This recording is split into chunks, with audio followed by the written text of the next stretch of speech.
Welcome to Journey to Joy Live, a podcast to promote wellness, resilience, and inspire joy. Be empowered to balance your mental, physical, financial, aspirational, and social health while providing mental health awareness and breaking down the stigma of mental illness in the Black community. I'm your host, Dr. Int Joy, and I'm here to help you transform life's challenges into opportunities for joy. Let's begin the journey together. Hello, we are in episode 93. Burnout isn't a badge of honor. It's a warning sign. And I have today a very special guest, Dr. Naima Spradley. She's a family medicine physician and CEO of Refresh Health. Welcome. Thank you. Thank you so much for having me today. Thank you for coming. So tell everyone who you are other than what I just said. Sure, absolutely. So, just as mentioned, I am Dr. Naima Spradley. I'm a board certified family medicine physician. I've been practicing for over a decade. And I do have my direct primary care practice called Refresh Health in Laurel, Maryland, in which I do a variety of things. I do primary care, I do lifestyle medicine, I also do weight loss management. But outside of that, I have a true passion in my coaching program called Thrive and Rise, where I help high achieving Black women to break free from burnout. So I was that girl. I experienced burnout. And so now I just feel so humbled and honored to be able to pass on the strategies on how I broke free to help other women do so. That is awesome. And I do have this website here. Is Thrive and Rise. Can that be found there, or is this a separate one? Yes, absolutely. So if they go to this website, which is my main website, you can find my coaching program, Thrive and Rise, right on that website. Awesome. And of course, you're on Instagram. You're also on Facebook. And I believe that is all the places we can find you. Yes, I'm on TikTok as well, with TikTok. Refresh Health MPC. So you can find me there as well, or my personal Facebook at Naima Spradley. Awesome. So what is lifestyle medicine for people who may not know exactly what that is? Sure. So lifestyle medicine is more of a holistic approach to medicine. So we have what we consider westernized medicine. That's where a lot of medicines or prescription medicines are used. With lifestyle medicine, there's a few different pillars that you use. So you're actually working on lifestyle changes to either help patients to scale off of medicines or come off of medicines, or to help them prevent certain things if there's something prevalent in the family and they want to know what kind of lifestyle changes can they make to prevent them from, getting something that maybe a lot of their family members have. And so that's what lifestyle medicine is. It's real work. You got to put in the work when it comes to lifestyle medicine. Especially lifestyle, because you got to remember to do it every single day throughout the day, all your life, because it's lifestyle. Exactly. Yeah, it's not just going on a certain diet just to lose that weight. Because I'm going through that right now. I finally had lost the last baby weight that I had, and I did intermittent fasting. I lost the 25 pounds, and everything's great. But then as I start to incorporate some of the diet changes that I previously had, I'm just like noticing the weight come back. I'm like, oh, this is a lifestyle. Yeah, it's hard. It's definitely hard. And with lifestyle changes, it's a progress, right? It's a process. It's not anything easy. You take it one day at a time, you fall off the bandwagon, you get back on the bandwagon, and that's all you can do. You got to give yourself grace when you're actually trying to make lifestyle changes. Yeah, and you know who you are if you're the type that can look at the scale so often. Because I know for me, I have to look every day so that I know that I'm not creeping up. But for some people, don't do that. Right. And I tell my weight loss patients, don't do that. Don't do it, because it does become obsessive. It does. Because I feel like if I go a month without looking and I'm 10 pounds heavier, then at least I would have caught it sooner. But I get it though. Some people, no, they can't look. Right. Absolutely. Now, are you virtual? Or are you outside of Maryland? People can access you outside of Maryland? So right now I'm serving the DMV area, DC, Virginia, and Maryland. As far as my practice goes, however, for my coaching program, I am doing all the states. So it is virtual. It's a virtual program. And that's the Thrive and Rise program, right? That's the Thrive and Rise coaching program. Okay, for coaching, she's got all the states, everybody. Sounds great. All right, so we're going to get into this burnout because it's important. I've been really focusing on the wife, mom, boss audience. I'm a wife, mom, boss, so that's why I focus on it. And there's a lot of us high achieving women out there that are just feeling like we have to be everything to everyone, and that burnout is just something that we have to deal with. And it's not the case. It's not a badge of honor. But I see why people could think that, because it's just like when you feel like you've done everything and you're drained at the end of the day, it makes you feel like, oh, at least I did it all. At least I did those things. But to what expense? So can we talk about what are some of the early warning signs of burnout that women, especially high achieving women like the wife, mom, bosses, often ignore? Absolutely. So a lot of things that I see, and I can attest to it because I experienced it, is this thing of like chronic exhaustion. So not just physical exhaustion, but literally you go to sleep tired. You could get 8-9 hours of sleep. You wake up, you still are tired. And it's because it's more of a deep mental and emotional fatigue. So it doesn't matter how much physical sleep you're getting, you never completely feel like you are rested. And so that's a common thing that I see. Some other things we see is irritability. So snapping at the little things. You just don't have the capacity to handle one more thing. You're overwhelmed. So it's like the smallest things get to you. Yes. And it's just like, oh my goodness. And, you know, you don't mean to snap, but that's just your reaction for what's going on inside of you. Outside of that, it could be gut issues. So a lot of the times we can experience things like nausea or diarrhea or constipation for some people. So just a lot of things that are going on with gut health, because a lot of the times we can see anxiety that kind of comes along with it as well. So it's like it all kind of works hand in hand. What we feel physically, what we feel mentally, they all work hand in hand. But the key thing I see is that a lot of women will have this guilt for resting. Yeah. And so it's like, oh, if I'm resting, I'm not being productive. I'm being lazy. This is supposed to be a luxury because I'm resting and I have so much to do. I don't have the time to rest. So having that guilt when you know you need to rest is a common sign that you are either in the stages of burning out or you have reached that point of burning out. Really? I didn't think of, because we talk about guilt all the time. The guilt gets just getting in the way of us resting and having self-care. I never thought about guilt as a warning sign that we're burnt out. So you mean that when we're not burnt out, we don't experience guilt? So actually we do. I think in our, just being a woman in general, we are so used to being the nurturer, being the person that holds things together, being the one that's going to make sure everything is in place. And so when we are not doing that because we feel like we need to have a little rest, we feel a little guilty about it. That's understandable. But I'm talking about to the point where we feel like rest is a luxury, when in all actuality, rest is required. It's a requirement for us, just like we need air to breathe and we need water and food to nourish our body. These are all requirements and needs, and rest is a need. So when we get to the point where we are not doing it because we're so guilty, that's when we really need to sit back and think, like, am I experiencing burnout? And burnout, there's stages to it. You don't go from normal to burnout. You go through 5 actual stages of before you get to burnout.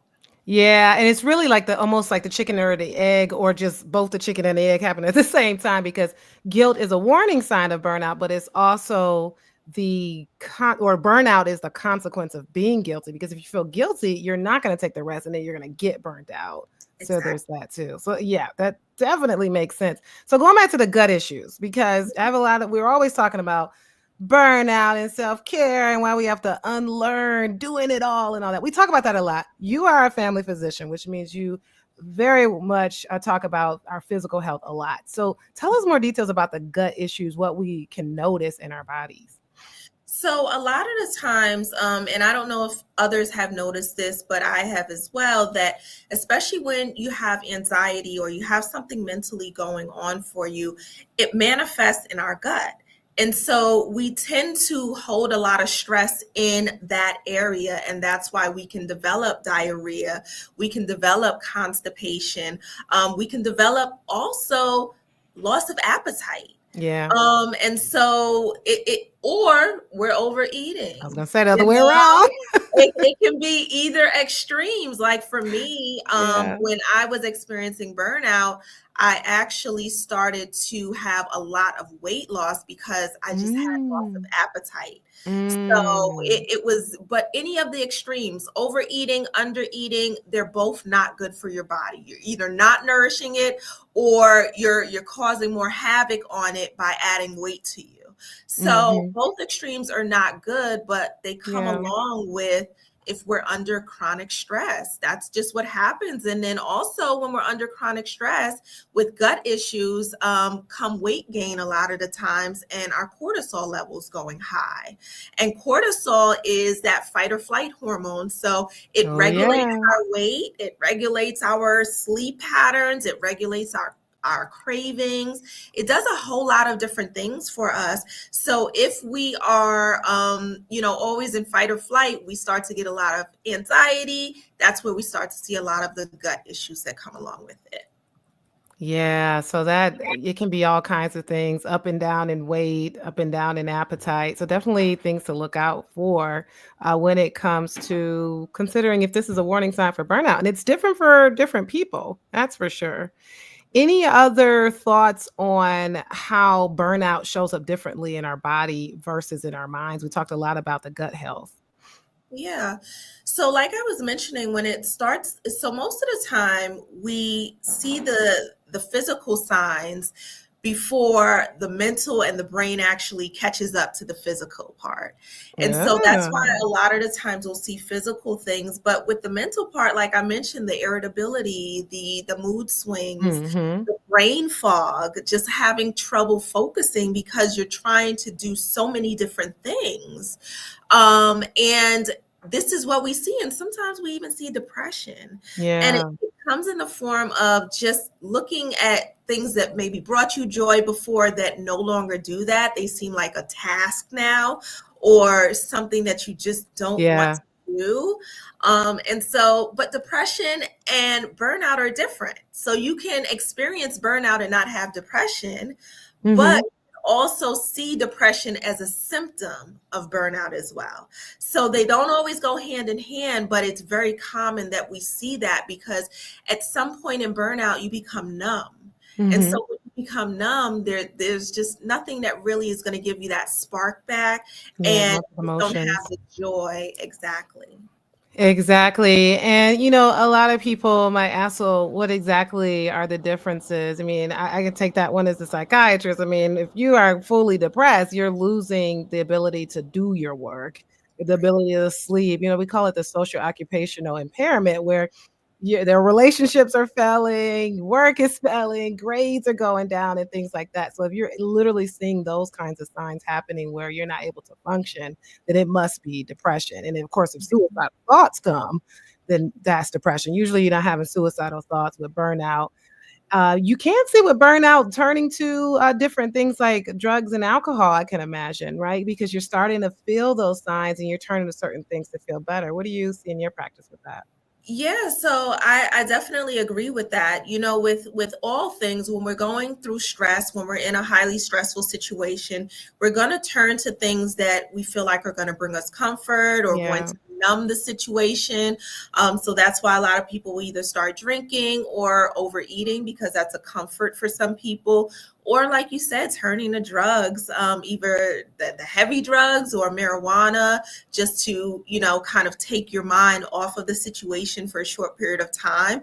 And that's how we start to build up habits, unfortunately. And so not only are you dealing with the stress and the burnout, but now you're adding another habit on top of that, and it's not a healthy Yeah. habit. So now you're Hard to trying to tackle a undo. whole lot of things. things. Yeah. Well, with the comfort food, Dr. Naima, I mean, we can't have any comfort food. I can't just go to Cold Stone and get my favorite chocolate and peanut butter graham cracker crust caramel ice cream just one time.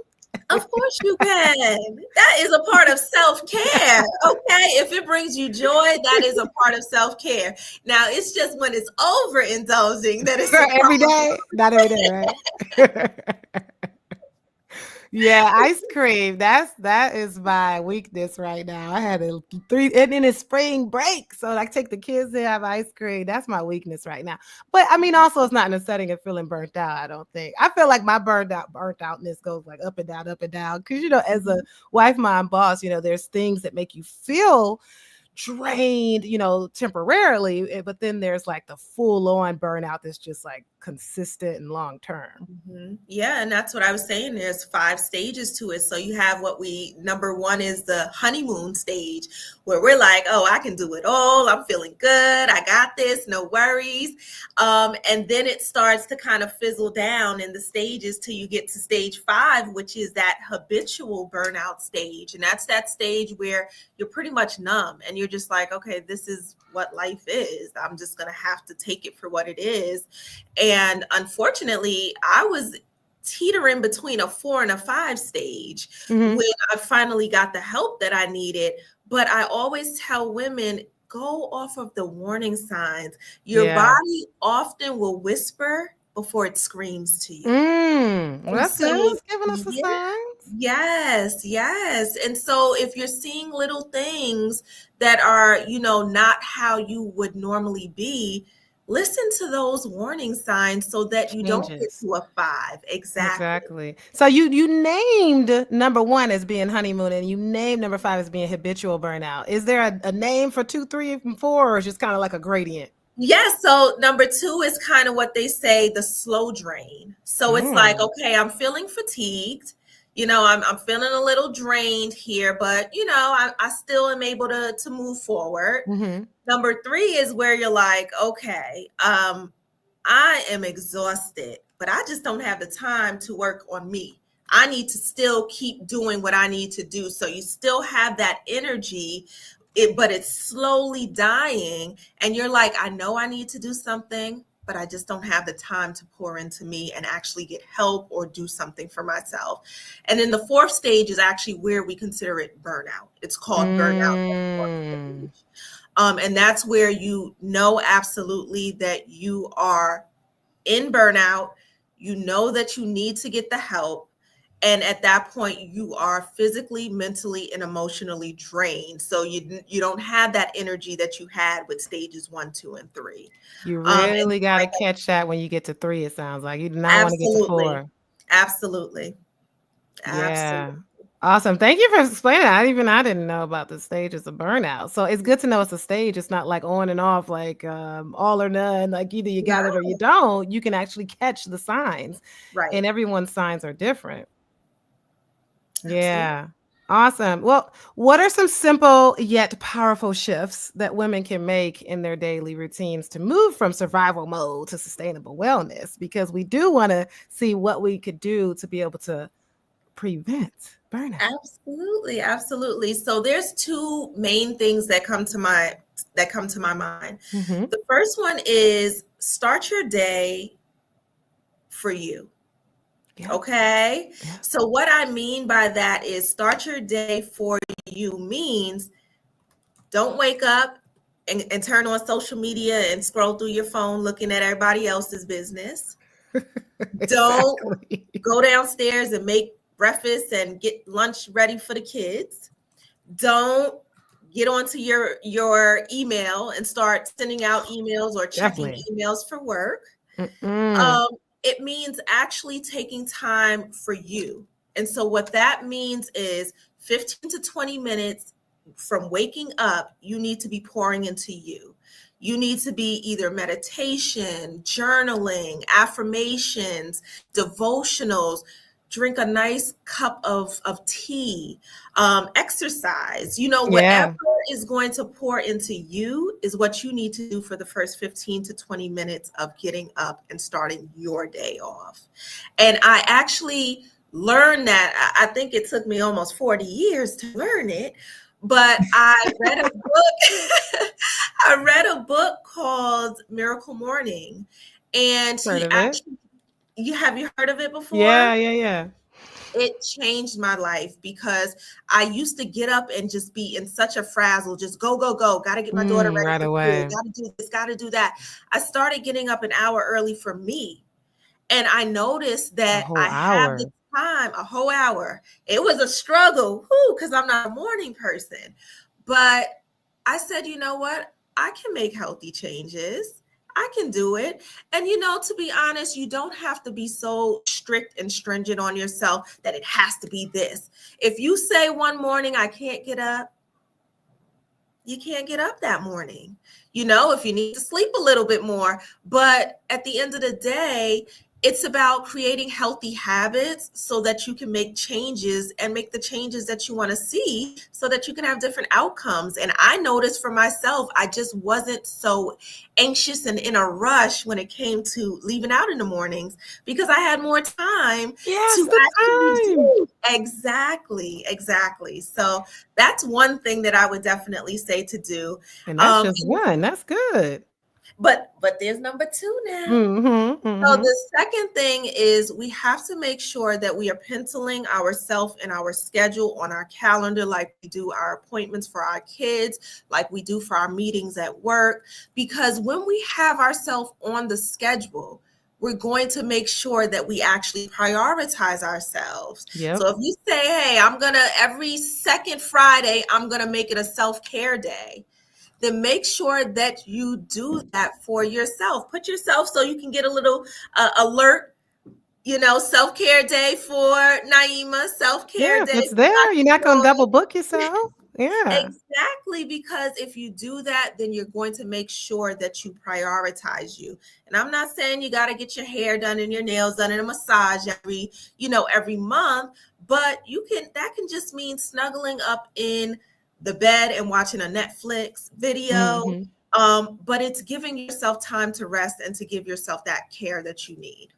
Yeah, penciling yourself in, waking up in the morning, prioritizing yourself. I mean, it makes me think of like the organization and preparation that literally goes against burnout and stress. Like I've learned that just simply having more time and Mhm. preparation reduces my burnout or stress. Like when my husband was out of the country, I knew I'd be for the few days just me taking care of the kids. I turned it up as far as the preparation. I made sure everything was ready the night before. And so everything Mhm. just went well. Woke up a little bit earlier. I'm like, why can't I just do this every time? Why it's got to be when he's out of the country?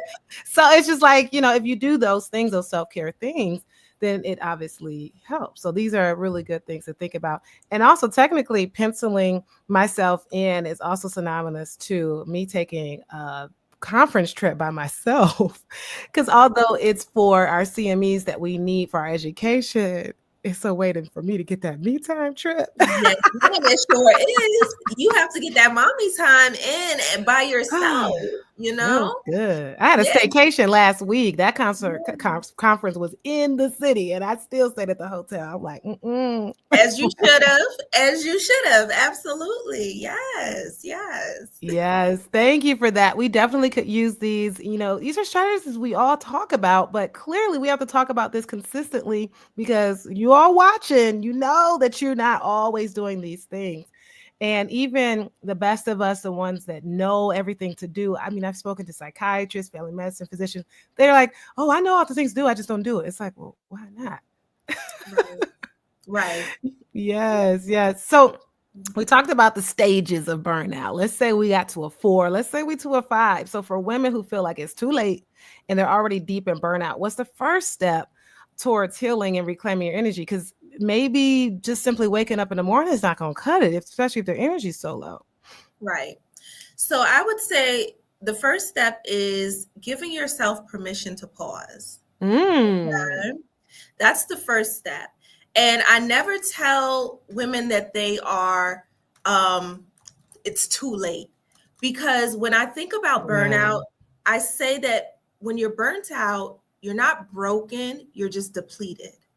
Okay. So we just need to give you Love that it. replenishment to get you back to who you are and who you want to be. And so it's never too late, whether you're in stage 1 or you're in stage 5, to get the help that you need. But starting with giving yourself permission to pause and to do it without a plan sometimes is another thing, and to do it without guilt. And so if I can just kind of tell you a little bit about this, because this resonates so much to me, because when I was experiencing burnout, I was a full-time physician and making really good money. I had no issue from a financial standpoint, but I was so burnt out to the point that, like I said, I was in a 4 to 5 stage. And I said to myself, this is not sustainable. I'm in survival mode constantly, but it's not sustainable for me. And so I said to myself, after I did seek help, and then I said to myself, I have to be able to get away from this. I have to be able to reset. And so I said to myself, I know I'm going to go part-time as a way to reset. But in between time, I had to take a pause. And I literally took off a few months from work. Oh, wow, a few months. Now that's when I thought pause, I thought a couple of minutes or maybe a week. A few months, that's great. But then that means you really needed it if you took a few months. I did, yeah. I put my resignation in for my full-time job because they wouldn't allow me to go part-time. And believe it or not, at that time, I was a single mom. And but I said to myself, the only way I can show up for my daughter is if I can show up as my true self. And I was not myself. And that's where I had to pause. I used some savings and then definitely was planning what the next step would be. But I had to take that pause in order for me to be. Speaking of that, you said you use some savings. Yeah. So that is definitely something, you know, we talk about financial health so much. And so like, that's so important, because if you didn't have savings, that's a whole nother layer of stress and burnout for you. Cause then you would feel like you can't take a break. And you really can't, you know? Yeah. So that was great, because at a time where you really needed that mental break, that reset, you were able to do it because of the savings. And it's not always about money, just going back to, you're like, I was making a lot of money. You know, that doesn't mean you're healthy as far as your mental health, or it's not a lot of stress. Seems like the higher you go, they say, what, the lonelier you are, the more stressful it is. And I remember at one point, I had heard about an opportunity where as a psychiatrist, I could make $100,000. I'm like, how can a psychiatrist make $100,000? So I'm not going to tell too much details. I don't want to give away like the company and all that. But I would have been seeing 60 patients a week and recommending certain treatments that I don't believe should be the first thing you should recommend as a psychiatrist. The first thing I like to recommend is therapy. So not this other thing. So It's kind of like, are you going to change your values and work super hard just for the money? No, it's not worth it. My husband like, I would have been take that. But for me, no, I'm like, no. Medicine is a totally different field. And so, you know, seeing 60 patients would drive you insane, literally. It's too much. No, I see less than 30 a week. So, yeah. And I'm able to do stuff like this. But one of my signs that maybe I'm at a 3 or something like that, because I'm usually always on. I'm always thinking about my podcast. I'm always thinking about my private practice. I'm always thinking about the next book or the current book or the book I already published. How could I sell that? And that stuff is fun for me. But how I know I'm reaching burnout is when it starts not feeling like fun, where if I go on, I'm trying to create a flyer, I'm trying to create this, and it's just like, I don't want to do this. I give myself permission to pause and I don't do it, because it's not like I have to be always on, but sometimes being always on feels good. Let's talk about that real quick, because is that under the badge of honor? But I'm not feeling burnt out. It's fun. So I still say at some point, if we're doing too much, the body will let us know.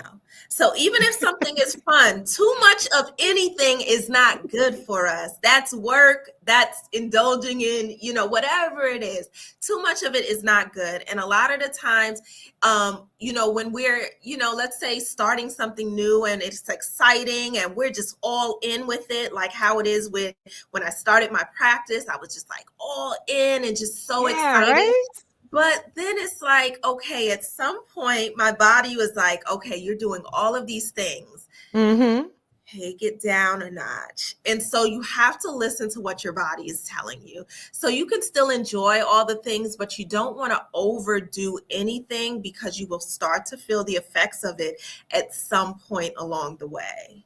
Exactly. So important. And I even at times prioritize like what I watch on TV, like towards the boys. So I'm like, Spider-Man's always playing, or Bluey, whatever they want to watch, or my husband. But lately I've been like, okay, I can have my show too.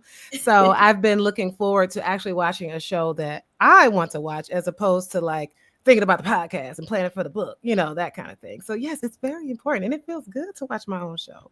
Yes, as you should, because it's not all about work. Even though work can be fun for us, we still want to make sure we're taking time out to do the things that, outside of work that still bring us joy. And if it's watching a movie show and getting your ice cream, then go right ahead and do it, because that's what is going to help you sustain being a wife, mom, boss. Uh-oh. So Dr. Naima said we can eat ice cream in our beds while watching Netflix at 10 p.m.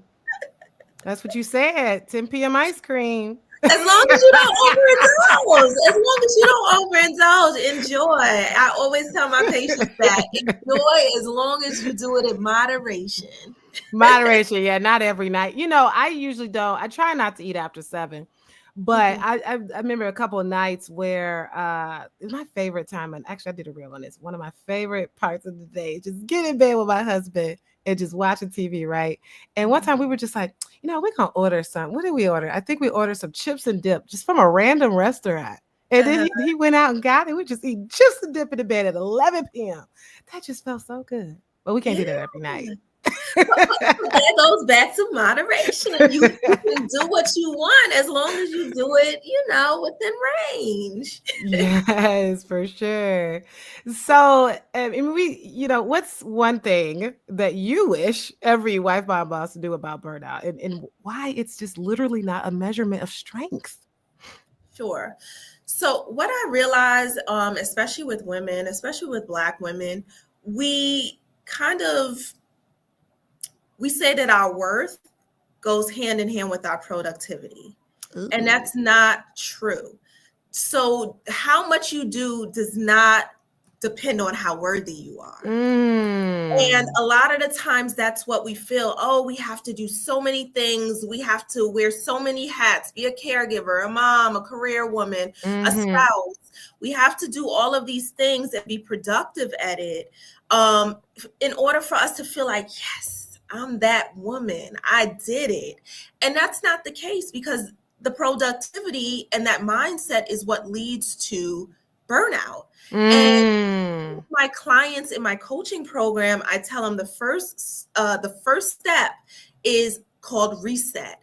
And it's resetting our mind, reprogramming, rewiring this superwoman mentality that we have to do it all in order to be the best or be worthy of rest or any type of self-care or anything when it comes to us. We have to reprogram that, because I think it's generational pressures that come in the mix with us, with having to be that strong Black woman. And there's so many things that we get embedded in us that we have to reprogram.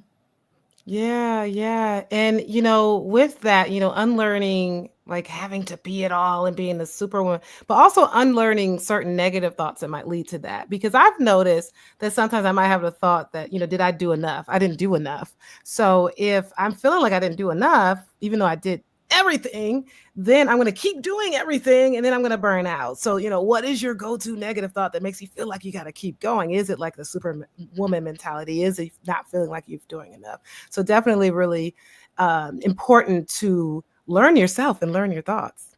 Yeah.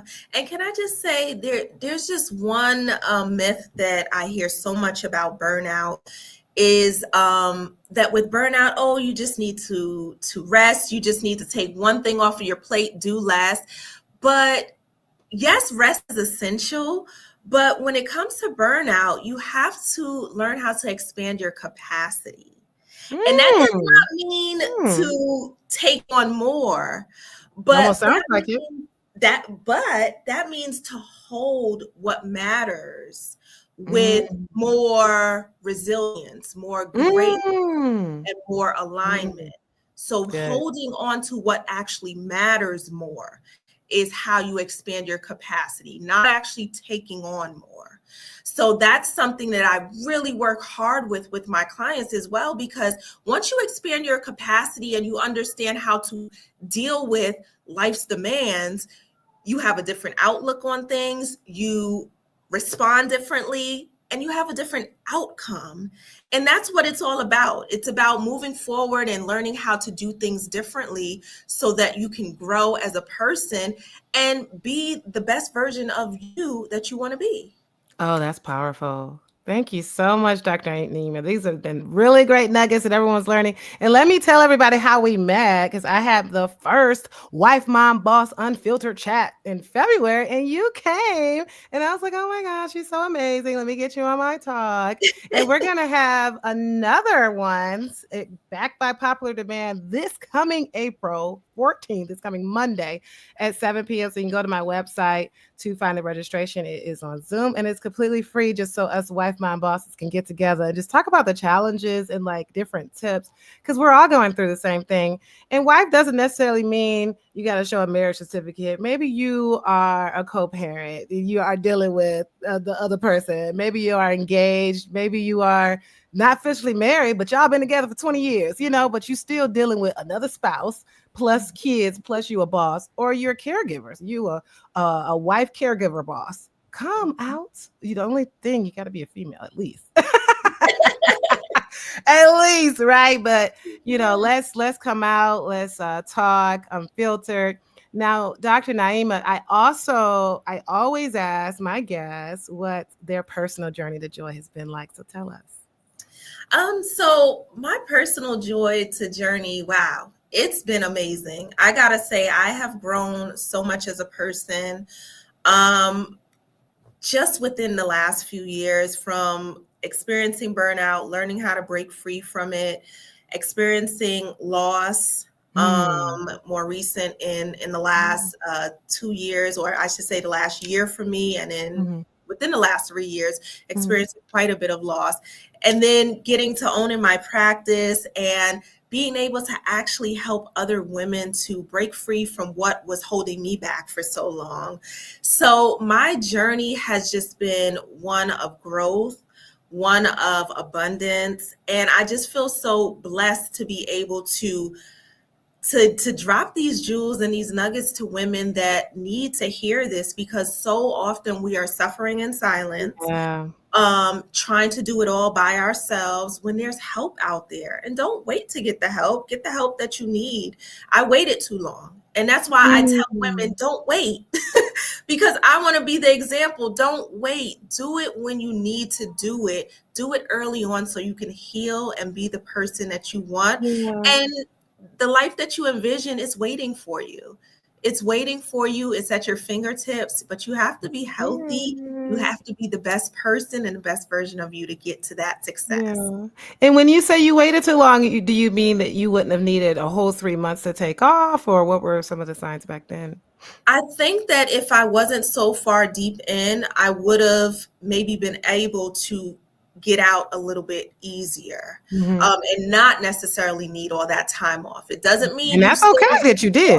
Right. Yeah. I'm not complaining. My journey is my journey, and I definitely do not have any regret for taking that time off. But I feel like if I would have gotten the help earlier on, I may have needed maybe 1 month off, as opposed to 3 or 4 months off. So it's just about making sure that you get the help that you need so that you can heal in a good time frame. You don't want to be kind of prolonging this throughout your life. You want to feel good about this one life that we have to live. Exactly. And work on the financial health piece, because that's how you're able to take these breaks that you need. Absolutely.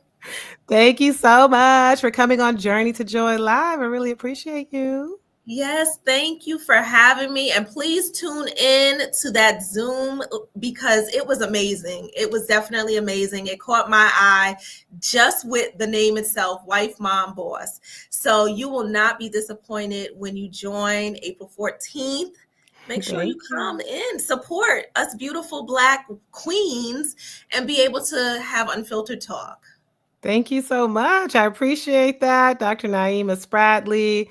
You can find her at refreshhealth.org, and she is also at Refresh Health MPC on Instagram, and she's on TikTok too, she said. Yes, ma'am. I sure am. The same Refresh Health MPC, and you can find me on Facebook at my regular name, Naima Spradley. Awesome. Thank you so much. Thank you.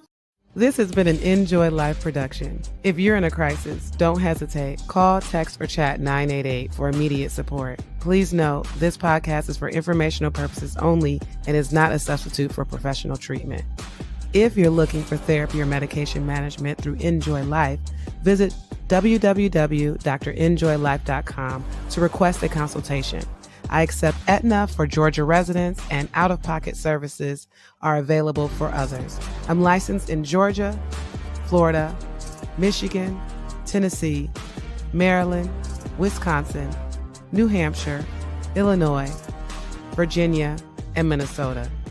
Be sure to grab your copy of the Enjoyno on Amazon for $39.08 to help you on your wellness journey. And remember, Journey to Joy Live is every Thursday at 7 p.m. Thank you for joining me. And until next time, may you continue to transform challenges into joy.